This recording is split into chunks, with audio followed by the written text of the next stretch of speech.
Interview at the New York State Military Museum, Saratoga Springs, New York, is the 20th of April 2006, approximately 10 a.m. Interviewers are Wayne Clark and Mike Russert. Could you give me your full name, date of birth, and place of birth, please? William Stewart Allison, Elizabeth, New Jersey, 12/29/41.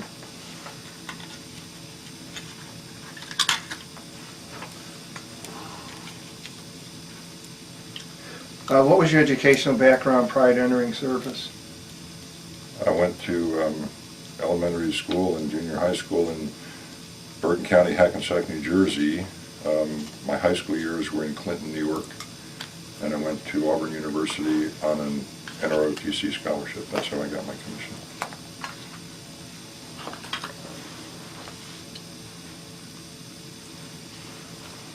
Okay. All right. What branch of service did you enter? Navy. And when did you enter? I was commissioned on the 18th of December, '63. Okay. Where did you enter service? The commissioning ceremony was at Auburn, Alabama. Okay. Same day, I got commissioned the same day I graduated. What was your date of discharge?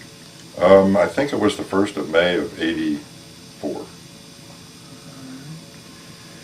What was the highest rank that you held? Lieutenant Commander, '04. Sadly. All right. Now, why did you decide to join the Navy ROTC program? Quite by, not by accident, but I was fiercely independent when I was growing up, oldest of 3 boys. I had taken all the different scholarship exams that were available in high school, among them Merit, GE, Procter & Gamble, Regents, and then the Navy. And then I had applied to different engineering schools, which is what I had intended to go into, was electrical engineering. I'm trying to think of them in the order, my choices for the ROTC program once I was given that choice. Purdue, MIT, Stanford, Brown, Georgia Tech, and Rensselaer. So I was accepted at those schools as a civilian student, but in the process, and then I was awarded the Navy scholarship, which was the only one that I could take out of state. The others were all ones that I could get a partial scholarship if I stayed in New York State. Now, as I said, I was kind of independent, wanted to get away, did not want to do what I had seen some of my upperclassmen do, and they would go off to school and then come back on weekends, to visit with the same guys that they had gone to school with and do laundry and so on. So I did want to take the Navy scholarship, and was thinking that I was going to go to one of these first 5 choice schools. And as I sent my little acceptance slip around via mail to the schools, I was given notice that the small units at the different Navy ROTC units were closed for out-of-state students. Mm-hmm. By the time I got the slip to Rensselaer, their unit was completely closed out for everybody, out-of-state and in-state. So the Navy sent me a card and said, where would you be willing to go to school? And I checked all the blocks, and Auburn's considered the overflow for east of the Mississippi, so that's where I ended up being sent.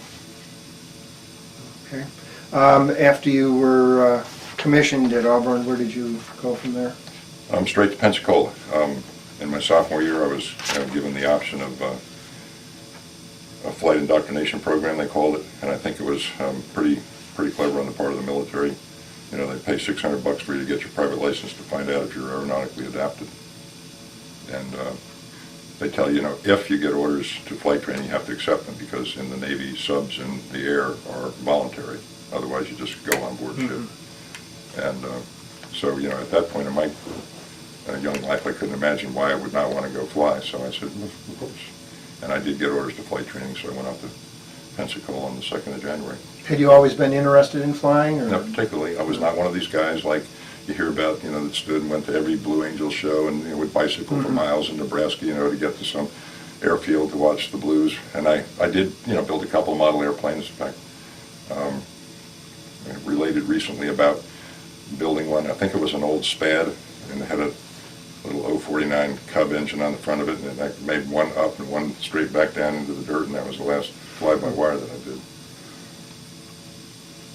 Okay, when you reached Pensacola, what kind of training did you receive? You have about 3 months of ground school, Mm-hmm. and they cover naval history, navigation, engineering, aerodynamics, weather, meteorology, and so on.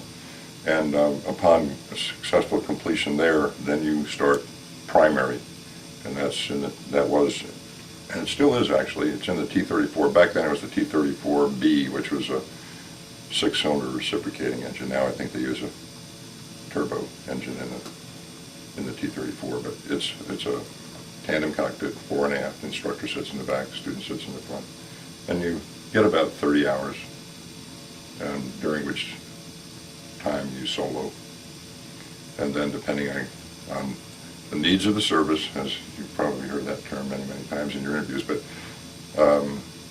you can go either jets or props. And back at the time that I graduated, I was in a class of 64, and I think most everybody finished pre-flight. I do know there were a few guys that didn't make it, but I think roughly 60 people.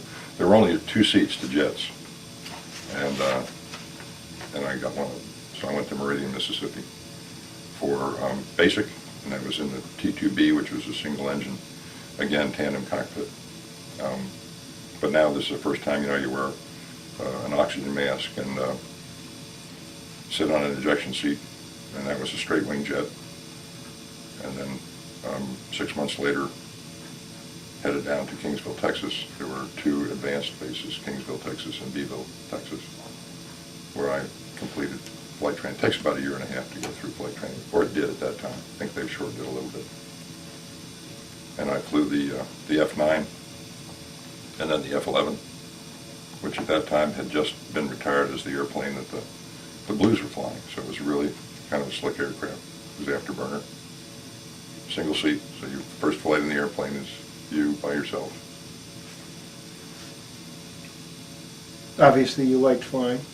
By that time, I was doing well, and I had always been mechanically inclined as a kid, and it seemed to come pretty naturally. I did enjoy it, and I was good. Do you think, in retrospect, what you learned there trained you, prepared you for Vietnam era combat, and what you did in Vietnam? Without being critical of the other services,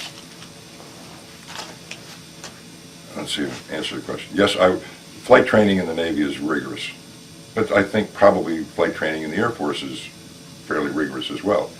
It's a different philosophy. The Air Force handbook, the -1, tells them what they can do. It's fairly lengthy, and it gives all the different things that they can do. In the Navy, you've got like 5 or 6 sentences in the middle of the NATOPS manual, training standardization manual.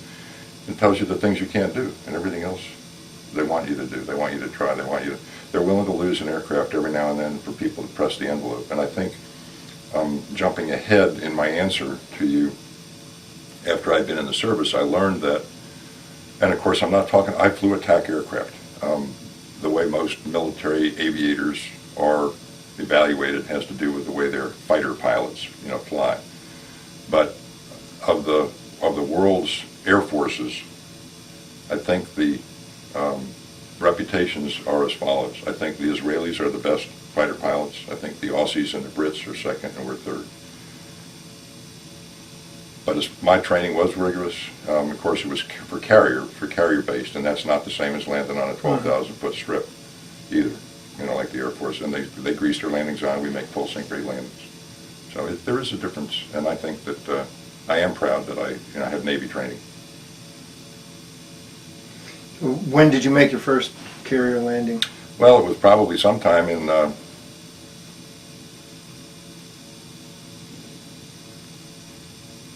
64.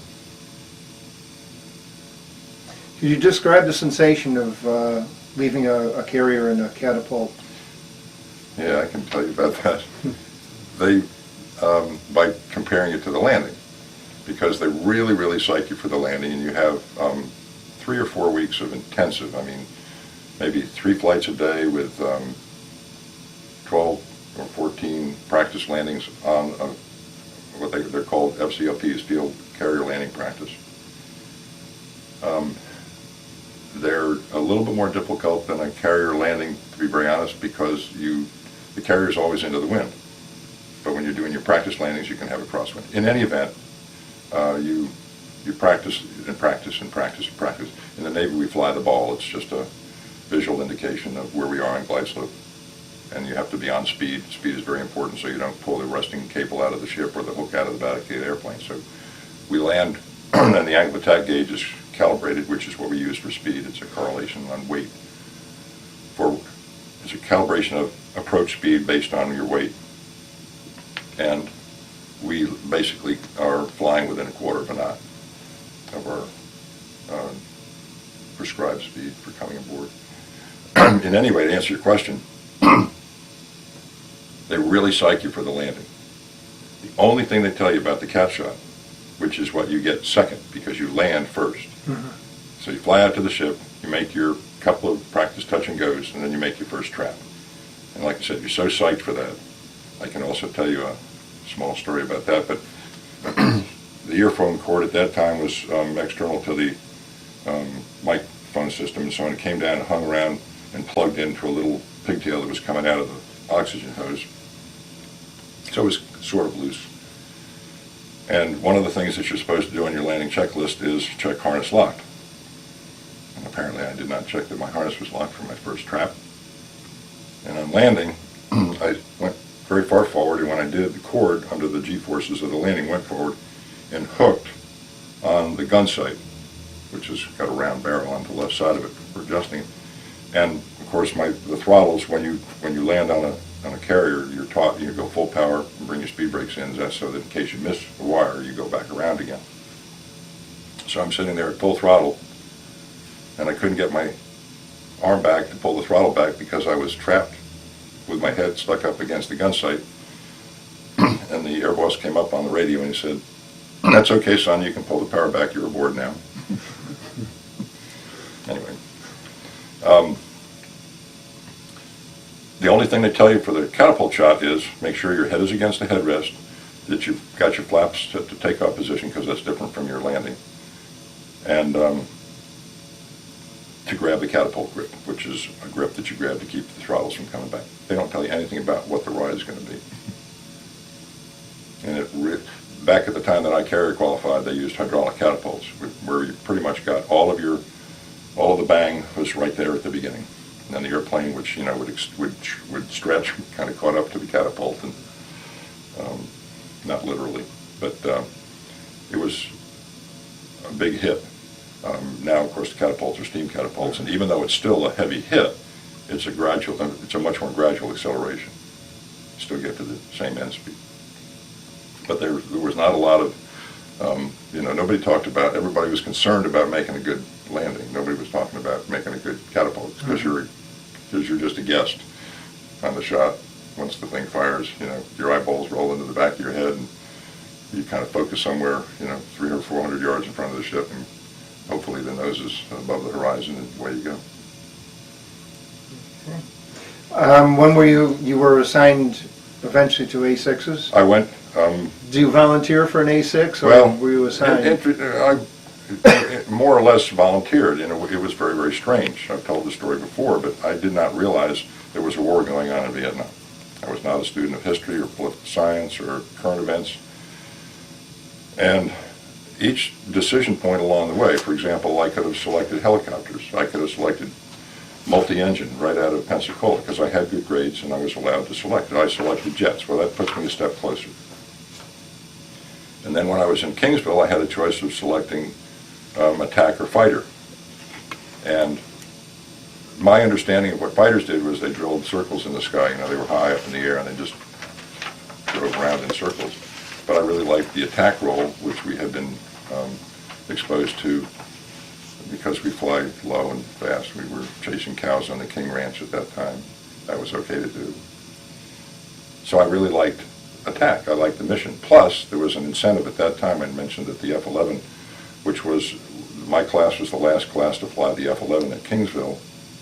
It was a single seat, and it had an afterburner, and those people who were going to go to attack got to fly their last two stages, tactics and air-to-air gunnery, in the F-11 if they were not going to go. They were not going to get orders to fighters, upon getting the wings. So I said, I'd like to fly the F-11, and I really don't want to fly fighters in the fleet. I didn't think I did. I wanted to fly attack. So I elected attack. So I got to fly the F-11, and about the time that I came out of Kingsville, they had been losing a lot of aviators in Vietnam. And prior to my arrival in the A6 training squadron at Oceana, it's called the RAG, Replacement Air Group, and the squadron was VA-42. They considered the aircraft, it was the newest aircraft in the Navy's fleet, and it had been designed for jungle interdiction. It was considered a complex aircraft, and they did not want to put first tour aviators in it. Somebody that, in other words, a newly designated aviator. So that up until I was ordered to the VA-42, the folks that were sent there were all second tour aviators. They already had prior experience either in the A4 or the A3 or Vigilante. In some manner, they had flown another operational aircraft. So I was virtually the first Nugget pilot into A6s, and it turns out the aircraft. What do you mean by the term Nugget pilot? Newly designated, brand new, wet behind the ears, no operational experience. All I've done is fly in the training command with people yelling at me and beating on the back of my head with a knee board. But I went to VA-42, and the aircraft itself is a very, very easy to fly aircraft. The system was what was complex, the weapon system. And that was operated by a guy who sat, now I'm in an airplane with side-by-side seating for the first time. Everything has been tandem that had two people prior to that. And the Bombardier Navigator, that was the designation in the A6 for our NFO, Naval Flight Officer. He had a radar and a computer, and the pilot had the flight controls. And probably saved my life having a second person there on numerous occasions. I probably saved his life on, some occasions. Was it hard to get used to that side-by-side configuration? Well, no, because you see, everything prior to that had been training, and so this was now an operational aircraft. So I didn't have any comparison operationally. I understood why we flew the aircraft that we flew in the training command. They were all designed as training aircraft. And this was an operational aircraft, and it was great. And when I first got to the aircraft, in actuality, there was no limitation on having that right seat filled. But shortly after I finished the RAG, I went to my first operational squadron, which was VA-75. One of the pilots took off without anybody in the right seat in a hurry, and ended up crashing and nearly losing his life. And at that point, then they made a quick NATOPS change recommendation that that right seat would always be occupied by a qualified right seat, either a Bombardier Navigator, an NFO, or at that time we had some enlisted flight crew that could get qualified. They had to know how to operate the air conditioning system. There were a couple of circuit breakers to his right shoulder that he had to understand the use of them in emergency procedures, and then the ejection seat, get ejection seat qualified. But I do have some flights in my logbook where I was not accompanied, which is, a rarity. And I've flown all models of the aircraft. The A6A, which was the original version. The A6B, of which there were 6, which was a modification that was designed to fire the Standard Arm missile, which was supposed to be a great improvement over the Shrike, which was an anti-radiation missile against the missile sites. The controlling radars for the missiles, surface-to-air missiles. I flew the A6C, which was the predecessor to the E, and that had a mounted to the airframe a blivet on the center line. The A6 had 5 stations, and this was on the center line, and it had the predecessors for the A6E radar and tram. It had a low light level TV, and it had an infrared sensor. And at that time I was in VA 176, and the skipper was the first NFO, Naval Flight Officer, to be a CO. He had picked me out of the RAG to be his pilot. I was back there on my second tour as an instructor. He wanted me to be his pilot, and he knew we were going to have these 3 aircraft to evaluate. And I had some really interesting flights in the A6C, triple cycles where you leave the ship and don't come back at the end of your normal 1.5, which in the daytime turns out to be about a 1.7 because of loiter time and at the end of the pack and so on, because we had very good fuel specifics, so we always landed last. But we triple cycled. We used to fly from the western Mediterranean and fly all the way over to the Kithra anchorage, where at that time we were in the Cold War, and that's where the Russian vessels were anchored, near the Peloponnesus, and we would fly over at high altitude and then drop down 100 miles to the west and get 100 feet off the water and fly in and surprise them and catch them with all of their intelligence array of antennas, out from under wraps and whatever armaments they might have on board. So we would take back some infrared and low-light television intelligence. Interesting flights. Mm-hmm. Tough on your butt. In what way? Triple cycle, 6 hours, 6.5 Mm-hmm. hours. Mm-hmm. And that's the ejection seat by design is extraordinarily hard. You can't have any cushioning in the seat because if you were sitting like on a 1-inch thick foam pad, the seat has that 1 inch to accelerate, and then if it hit you at that time, it'd break your back. So you were sitting on a very, very hard seat. Mm-hmm. Did you ever run into many electronical problems with the A6? I know Sure. they had to be serviced quite a bit. The A6A was, because it was the first, the first few deployments, fraught with problems. We had fuel leaks because it was a wet wing aircraft. We had Now, what do you mean by that? fuel is there were 3 fuel cells in the fuselage, but then we also had 7,000 pounds of fuel in the wings, and it was just the skin of the wing as riveted to the I-beam that pretty much made up, the wing fuel cells. You could dump that fuel if you had to. But we had a lot of fuel leaks, we had a lot of hydraulic leaks, and then the system. The system was, by the time it got to the fleet, it was fairly antiquated. We had an actual mechanical drum computer, and it would freeze. When you take an aircraft to altitude, whatever moisture is in it freezes, and you have a very efficient air conditioning systems. They pull a lot of the moisture out. If you want to be warm in the cockpit, though, you end up intentionally introducing that moisture back in, and it would freeze into the drum of the computer. And you'll actually, if you talk to a bombardier navigator from the old school, they'll talk about kicking the base of the computer, and they were kicking it not out of frustration, they were kicking it to free it up, because it was in the pedestal between their legs, which is where they had their slew stick on the top of it with their little keyboard. And they would kick it to try to thaw it, to unfreeze it, so that it would start to rotate again, because they could put data in manually on the keyboard, and then this thing had to at least make one rotation in order for that data to be picked up and stored, and they were constantly kicking it. So we did have problems with that. We also, the original versions of the A6 had a search radar and a track radar, and it was very difficult to keep the track radar working. So we ended up most of the time just in the search, some of the variations of the search mode for the bombardier navigator. If you had an aircraft that was going west to Vietnam, you got the highest supply support, and all the assets were going west. So the very first cruise that I made was in A6s that went to the Mediterranean, and we were raped of all of our assets, really. We ended up flying what they call partial system A6s, just to take all of the components and send them west to support the squadrons that were in the Gulf of Tonkin. No, were you always on the Kitty Hawk, or were you on No. Squadrons change even from air wing to air wing, but on my very first deployment, I was in Air Wing 7. We were on Independence in the Mediterranean.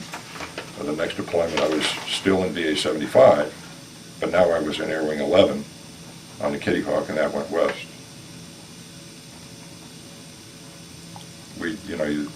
The composition of the air wings changes, the different squadrons. They try to keep them the same so that the wing commanders, there's some continuity that way with tactical notes and doctrine and policy. So. Okay.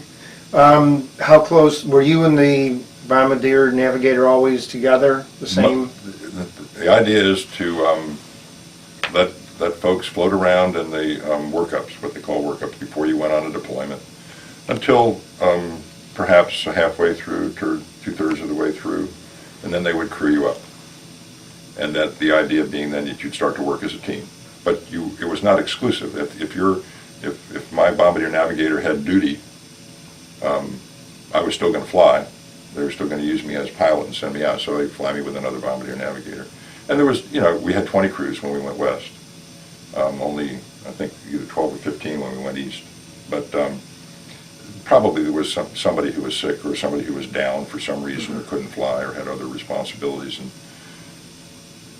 And I'm only going to mention one thing. I was a good pilot, and I ended up getting anybody. And I got BNs that wouldn't fly with other pilots, and I got BNs who got sick flying with other pilots because they were nervous. And I was kind of they would put anybody with me because I enjoyed teaching. And I could make anybody comfortable in the aircraft.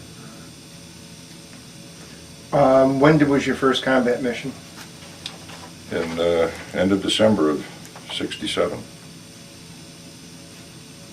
What was it? It was what we called a road recce. The executive officer of the squadron and his bombardier and I went out, and we were on Route 15. We were going to go from south to north, ingress wherever we ingressed, and fly up doing road recce, road reconnaissance, and if we found targets of opportunity, drop a couple bombs. We were carrying 500-pound bombs, and then egress to the north and head back to the ship. And I do remember that particular flight. It was kind of funny. I think about it many times. I had flown one of the A6Bs over to the ship. I did not ride the ship over to the Gulf, as did one of the other crew. So I didn't have the first week on the line, and we had already lost one crew by the time I got there. Anyway, the story, always hear the stories about the AAA as a threat and the SAMs as being a threat, but the small arms, if you got below 3,000 feet, it was the small arms, it was the rifles that could, just one lucky pot shot, could do enough damage to the aircraft that you'd have to eject. And if you had to eject, that was the real problem, because you didn't want to be captured, especially in the south. And we were operating, those very first few flights were operating right between the south and the north. And anyway, long story short, I knew that I had to jink. You had to jink. Jinking is, pulling hard and changing altitude and heading and so on as you, work your way up the route to keep from anybody from being able to get a bead on you with their rifle, with these small arms. So the executive officer briefed me. He said, I'll go ahead and I'll kiss you off as soon as we go in, and you go ahead and make, one 360-degree turn. That'll put you 4 minutes behind me.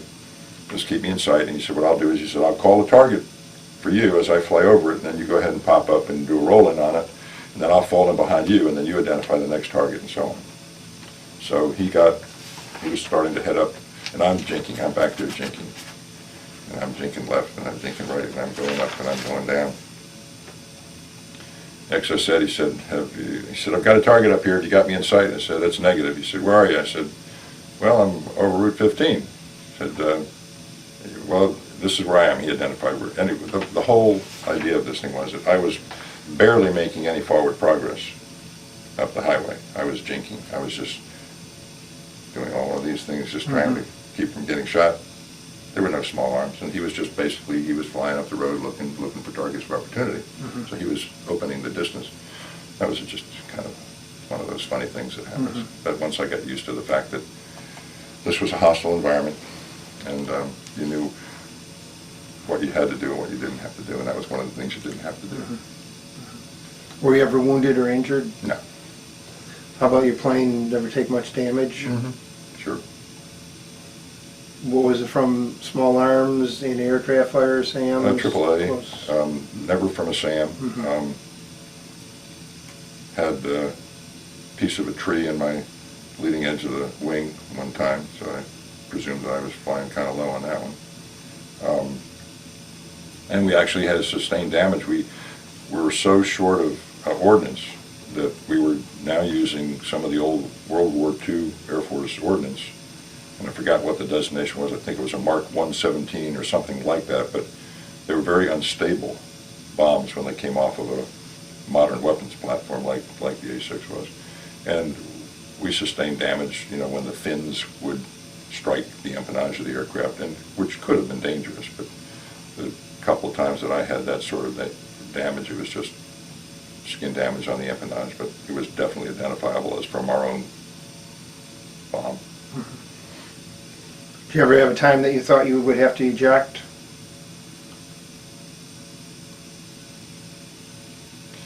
There were a couple.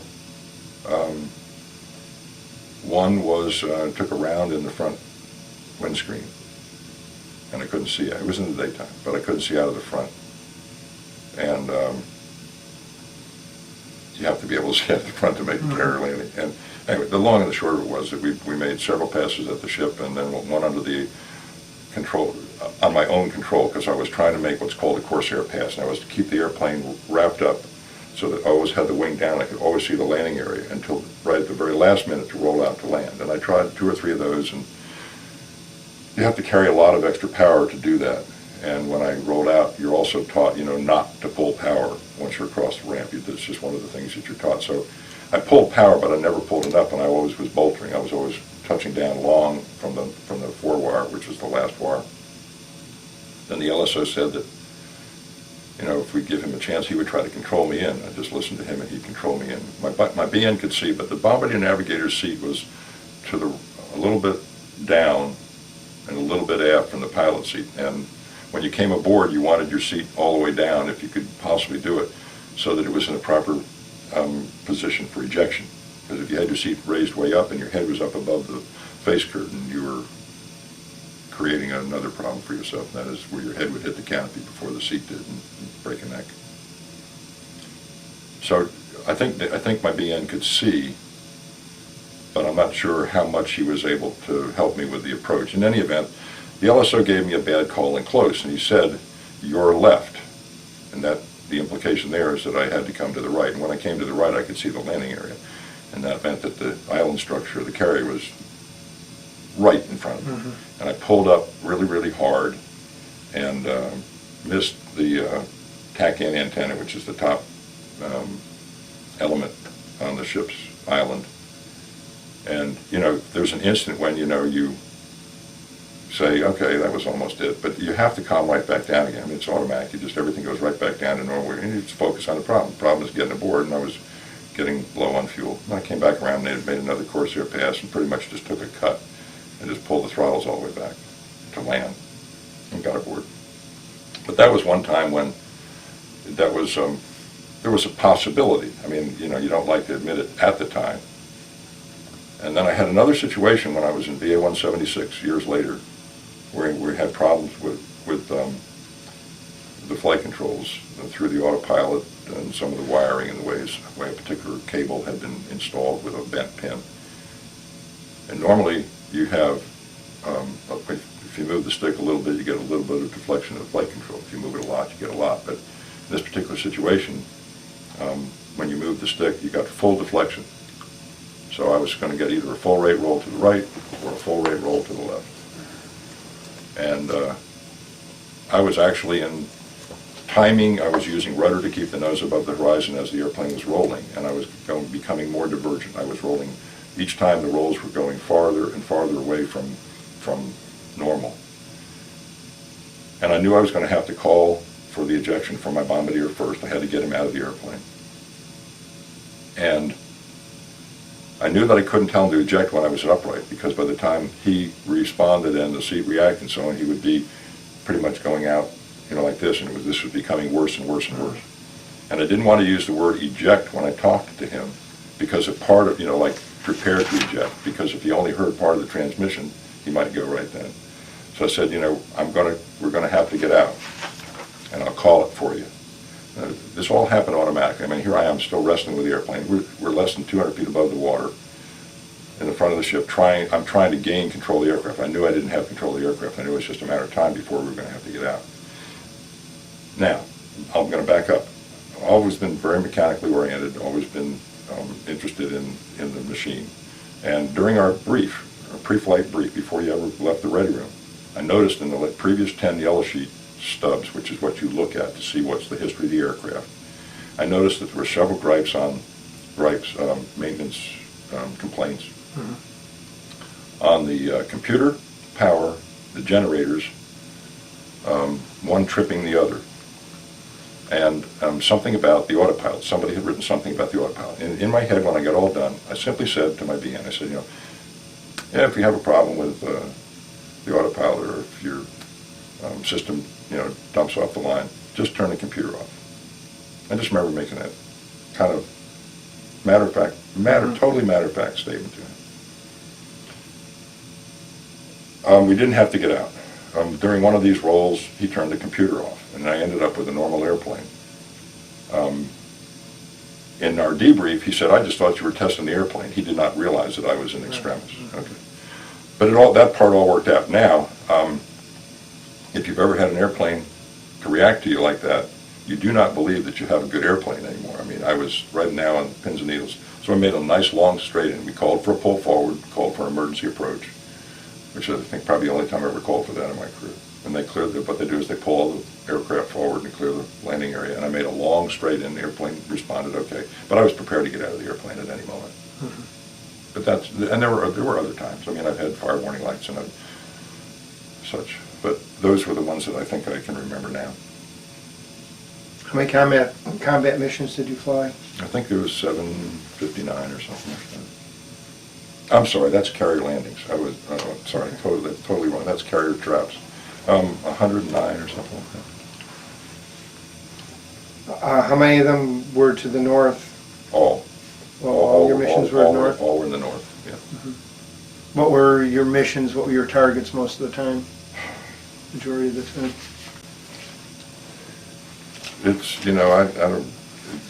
I don't want to get political about this thing. This is a terrible war, the way it was fought, much the way people, I think, are criticizing our current war, and for very similar reasons. But at that time, all of the targets were actually approved by the White House, by executive, on a day-to-day basis.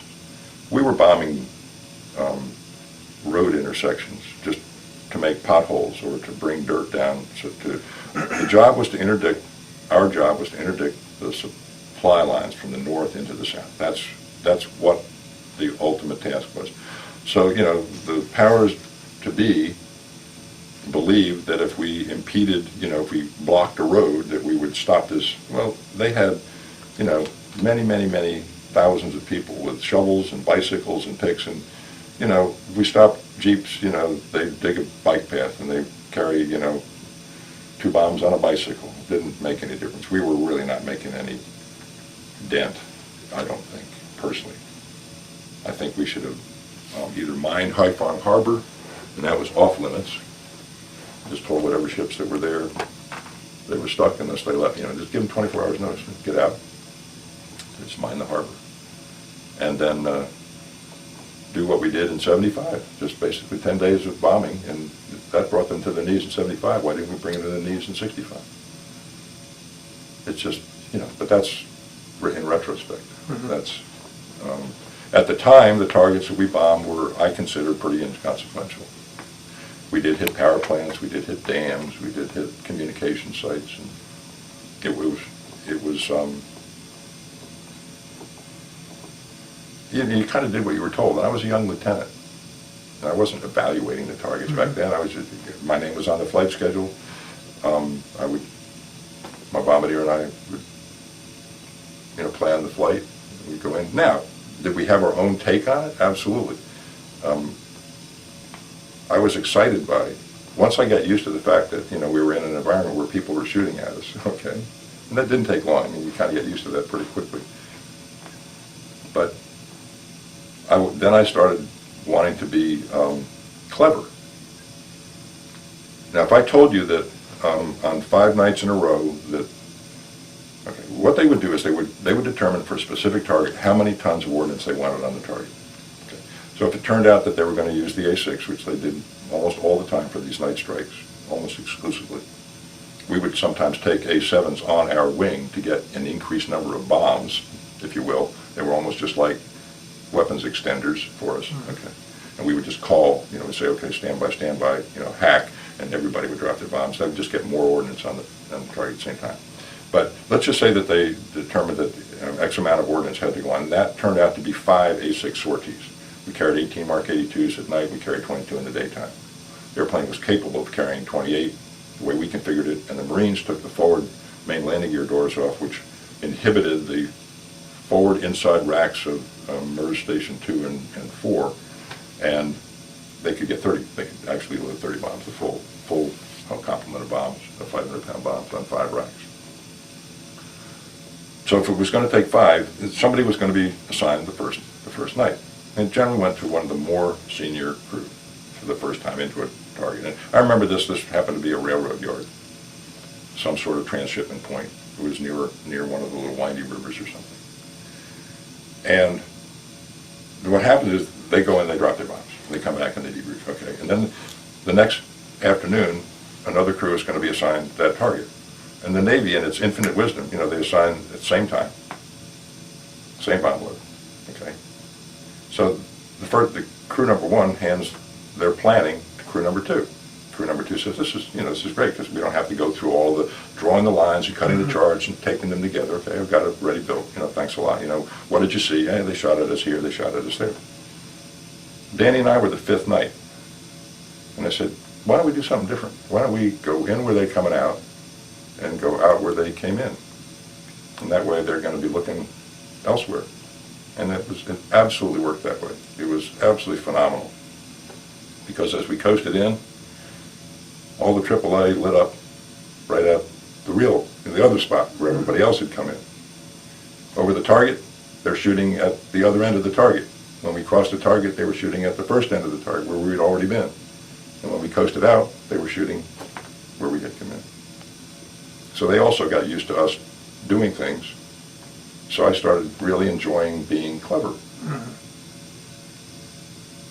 And did the same thing with most of my ingress, just when I would cross from the water to the land. I would cross always going due west.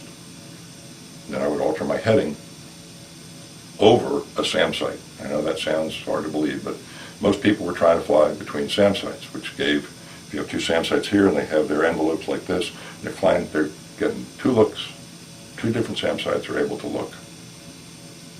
And you have the longest distance to transverse, like this, where they can get a bead on you. Mm-hmm. I used to fly to the center.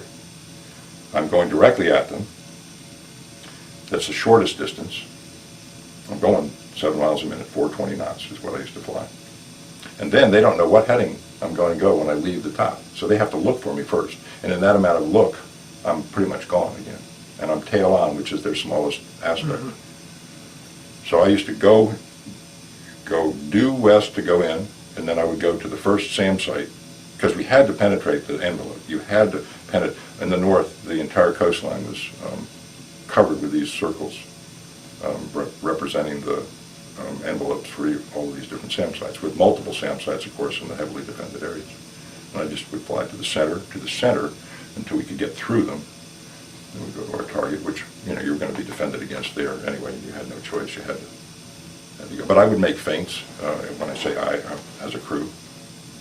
There were a couple times when we were targeted for some target which was very, very close to downtown Hanoi, and we would fly straight to downtown and make a very, very hard turn, 120, 130 degrees of turn, and come back with less than 1 minute now for run-in for the target, for the BN to do all of this work. So I was putting some tremendous pressure on him to do that, but neither were we heavily defended. We were going to these heavily defended areas, but we were never actually shot at while we were there, because we were feinting. We were just trying to do our little bit to, play games. You inferred then you felt that the rules of engagement were a hindrance? Yes, again, it was perhaps not at the time that I was there. But Right, in retrospect. Yeah, in retrospect, yeah, I think definitely. I think that entire situation could have been started and been over with in 10 days if we had done the same thing we did in 75 and 65. I mean, we did. We were sitting at peace tables for all those years with nothing happening. Basically just a little game of political game, give and take. And I mean, I remember coming into the ready room on May 1st, and there was a chalked note across the top: no looking north of 29 North. No looking north of 29 North. Some agreement that had been made just prior to then, which got passed to the State Department, which got passed to the Secretary of Defense, which ultimately made it to our task force commander, was that, okay, well, we won't do any reconnaissance then, we won't do any reconnoitering, we won't take pictures, we won't fly over your targets, north of 29. We've got radar. The radar goes like this. If you fly along 29 North, it's going to look to the north. How do you tell a crew not to look there? And what are you going to do? You're going to just fly just south of 29 North and just, you're going to kind of go like this, but, oh, no, we're not supposed to look over there. Okay, just look forward. No, it was quite ridiculous. No looking north of 29 North. I remember, it was in chalk. Mm-hmm. Crazy. Now, you said you served 2 tours? I had the one prep tour, and then I had the tour on the Kitty Hawk. Yeah. Mm-hmm. Okay. Let's see, what do I ask you? Did you have any R&R? R&R, yes, we did. Where did you go?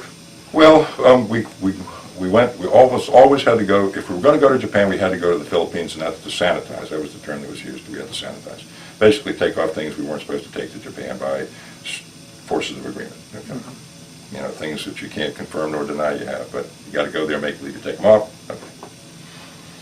And so, Philippines, Hong Kong, one time, and Yokosuka, Japan, which would give you the ability to, hop on a train and go to Tokyo and do stuff like that. But never the opportunity to go to, for example, Australia. I tried. When the ship was going to go to Hong Kong, they had to come down to, like I said, came down to Kiwi Point in the Philippines first, and I got off the ship there and tried to get a flight, and I went over to, from Clark Air Force Base, I went over to Saigon, and I arrived in Saigon at the beginning of the Tet Offensive. Great timing. Here I am, I've been safe in a cockpit, air-conditioned cockpit of an airplane, and I arrived with mortar shells, flying overhead, and rockets, and generals saying, here's my gun, and, come with me in this Jeep if you want to cross the field. It was just, so I had to get out of there, so guess where I ended up going? The only airplane out of Saigon was going to Da Nang, which was even worse. And I finally got on a EC-121 and got right back to Clark Air Force Base where I started. And then I ended up catching a civilian flight to Taipei and caught the ship in Hong Kong like the day before we left. So I was trying to, I came very, very close to getting on a 707 that was going from Da Nang to Australia. And there was one young Marine who, I think he was number 59, who hadn't answered up. Everybody else, the tarmac was almost 2 miles wide where you had. And so the Marine gunny sergeant, he said, well, if somebody doesn't show up, I talked my way, sweet talked my way in. If somebody doesn't show up, okay, I guess you can have their seat. And I'm standing at the ladder, and they kept calling for number 59. And so finally the pilot said, if you're going to go, you better go now. And I went back, and here coming lumbering across the ramp, carrying his little sea bag, was this Marine. I said, number 59? He said, yeah. I said, have a good time. And then we crossed, and I continued my egress from Vietnam. Do you ever see any USO shows? No, not on that cruise. Mm-hmm. That was pretty serious business over there. The USO shows, I've been on carriers in the Mediterranean when they've had them, but and we also had the longest recorded line period. When we were over on the Kitty Hawk, normally they rotate you maybe every 30, 40 days or something like that. That's the longest you're on.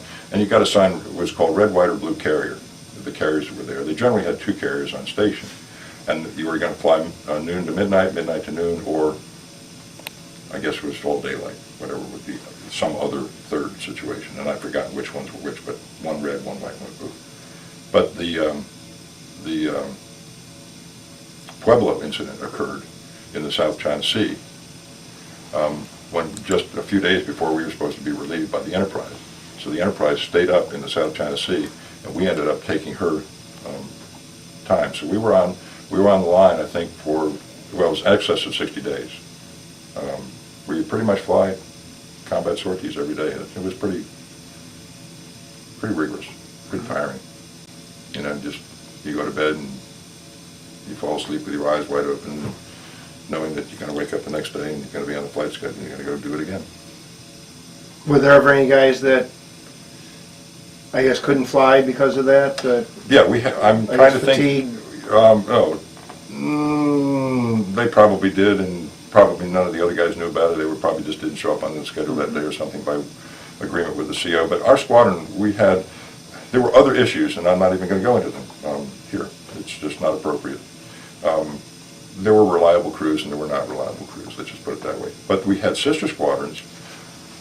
Things were so bad, losing aircraft and losing crews that were, missing in action or confirmed POWs and so on. And in a 2-week period, there was our sister squadron over there on the Enterprise. They had 3 crews, 6 people turn in their wings. Just, send me home. I'm not going to do this anymore. And, that's another interesting aspect is that, afterwards you ask yourself, okay, yeah, at the time you think, hey, what's wrong with him? I mean, he got trained to do this. He's been taking flight pay, and that's his job. And, what a wimp. I mean, that's not the word we used. Then, years later you think about the fact that, maybe he was a smart guy. Yeah, maybe he was a smart one. Maybe, family and living a long life was more important than flight pay and what his, colleagues in the Navy were going to say about it. Hard one, especially because of the war. I don't think that would have been the same discussion, for example, during World War II. I'm just imagining, but I just don't think that would have come up that way. Now, when were you in Vietnam? What years? 67, 68. That book I talked about, the Launch the Intruder, they talked about some race issues on the crews and the carrier. Did you have any at your time? No, as a matter of fact, the Kitty Hawk did have a race riot on it after several years after we came back. I mean, it made the news and it was quelled. I mean, they were at sea. I think there were like 12 or 14, black sailors who, I don't know what they did. They took the ship's door, the post office, but it was bad, but no, we didn't have that type of problem.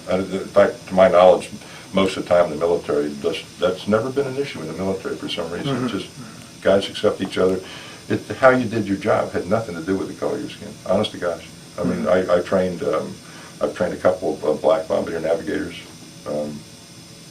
Tried to train an Indian, when I say Indian, from the country of India. Their culture made it difficult. They don't train the way we do. You can't criticize. And of course, in our culture, that's the worst flight I've ever seen. And that's just you always have to give them an out. They have to save face, and that doesn't work in our training system. Were you aware of the anti-war movement going on back home? Not really. No. It wasn't until, you see, prior to our cruise going home, and again, because I arrived, a couple weeks late, this other crew and I, we rode the ship back, and they were able to come back on what would have been what's called the red carpet flight. Prior to our cruise, the air crew all came back. They came back on red carpet flight, free-flowing champagne, free-flowing Stewart eye. Came back to news press. They were all taking flash pictures, and everybody was happy. It was all, welcome home, warrior. And by the time mid-68 arrived, the war movement had made such an impact that the word was, okay, first of all, no red carpet flight. Okay, when you come back, you don't wear a uniform. You wear civilian clothes. You don't talk about it. You just blend into the community. Come to work in your civilian clothes, put a uniform on, when you're back in the hangar. I mean, it was different. And you want me to embellish on that? a little Sure, bit? yeah. Well, years later, after I was out of the service, I instructed in the A6 still as a civilian. And one of my students was the son of one of my squadron mates from that Vietnam tour that I was telling you about on the Kitty Hawk. And he was coming back from, I had trained about 250 students just prior to Desert Storm. And he was coming back on America from a tour on America in Desert Storm. And I remember being there on the pier with his dad. And then I remember him coming down the brow and getting us and taking us to the wardroom and sitting across the table from us. And first of all, Norm and I had tears in our eyes when the ship was coming in. I mean, they were playing God Bless America, and it was just, and the flag and the ship coming in. It was very, very touching. And anyway, we went down to the wardroom, and I remember this young fellow saying that, and how wise and perceptive of him to even be able to know this, to say it. But he said, "Dad, Stu," he said, this homecoming is as much for you guys as for me and my squadron mates, because we never got our welcome home.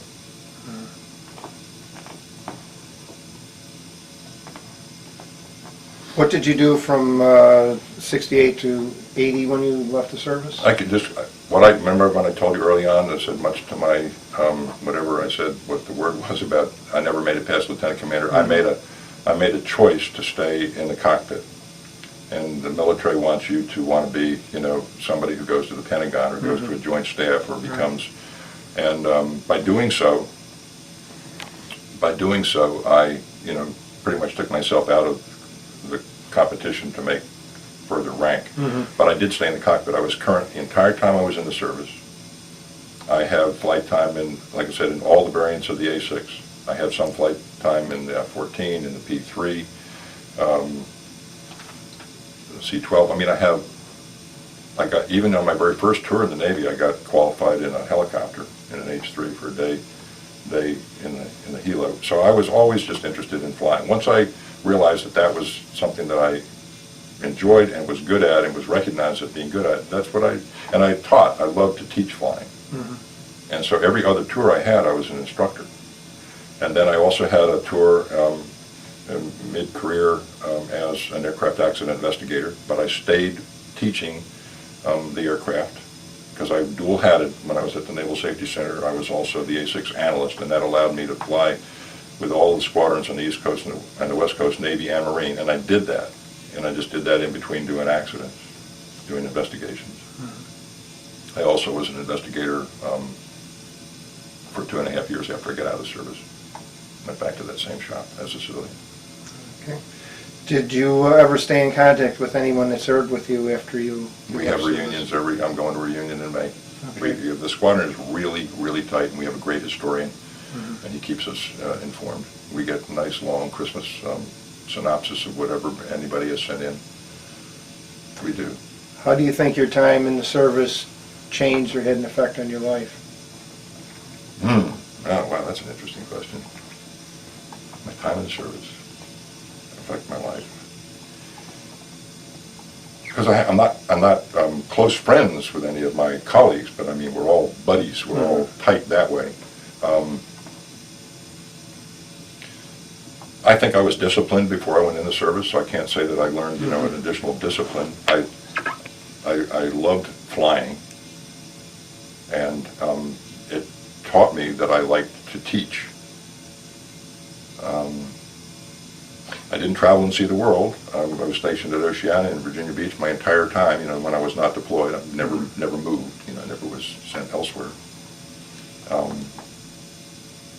I'm sure that it has had, many positive impacts. I just can't put my finger on it. Yeah. All right. All right. Well, thank you very much for your interview. Thank you. Just made it.